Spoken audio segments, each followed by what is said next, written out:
what about like this badge of honor that we as entrepreneurs tend to have for working more hours? And I feel like We're sick. We're sick. See, we're fucked up in thinking that if we work hard, people will like us more. We identify ourselves with our brand. But as CEOs or entrepreneurs, we have all this extra pressure that we put on ourselves. So part of that badge of honor thing is it's a disease that we have. We need to let go of that badge of honor of working hard and working long hours. We need to work smarter. Mm-hmm. We need to try to strive for more balance. We need to keep our exercise and that healthy mind and the healthy body. We also need to realize we will never get it all done. As entrepreneurs, as soon as we get all of it done, we're going to set new goals for ourselves. No one's going to delegate that to us. So why try to work the 80-hour weeks to get it all done? Because the reality is, as soon as we get close to getting it done, we're going to move the goals. It's kind of like chasing the horizon.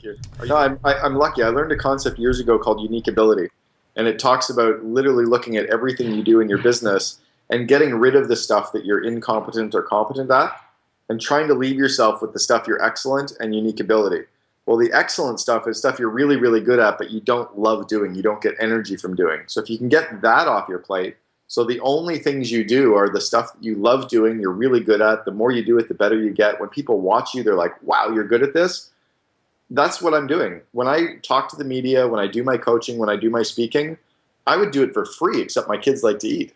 Let's talk about another thing that I really dug in the book, which is applicable to everyone, I think, is the idea of focus. And you talked about creating a stop doing list. Yeah. So Jim Collins in the book Good to Great gave the analogy of the stop doing list. And the reality is that we've all got to-do lists, but we never actually stop and take stock and look at all the stuff we're doing and decide what should we actually stop doing. You know, I had a period for about a year and a half where I was tracking all these numbers in my business. And then I realized, I was like, first, who the hell am I tracking it for? Because it's just me. And secondly, I wasn't even looking at the data that I was tracking. So all the time that I was spending tracking stuff was pointless. So taking a look at what you're doing and why you're really doing it. What do you do to keep your team focused? Like the first step is you mastering, the waking up. I hire people who are focused. Like it's, they asked Herb Kelleher from Southwest Airlines, like, how do you get all your people to smile? How do you get all your people to smile? And he goes, I hire smiley people. If you hire people who smile, you don't have to train them to smile. If you hire people who are focused, they focus. If you hire people who set goals all the time, they're going to set goals at work. So hire people that wake up in the morning and are, knocking the cover off the ball in their personal life.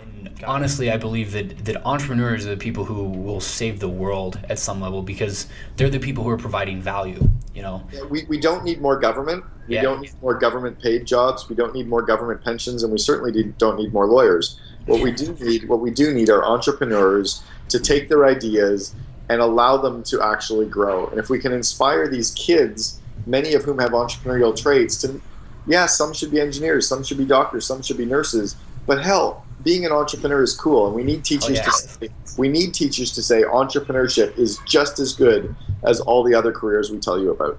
Absolutely. And we need people to realize that if someone's hyper-focused and linear, they might be good as a mathematician.